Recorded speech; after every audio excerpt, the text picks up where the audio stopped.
Starting with the broken screen, we're going to fix it. First, you pop these things out down here.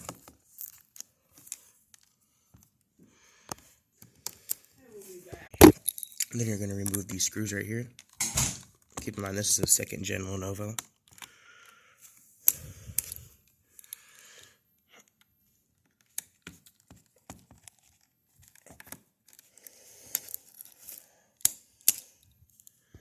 Then you're going to pop this bar out right here. It's easier to start from the end.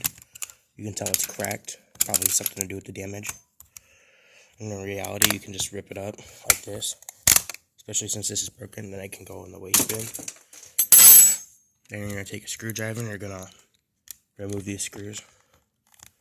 Down here, there's 3 of them.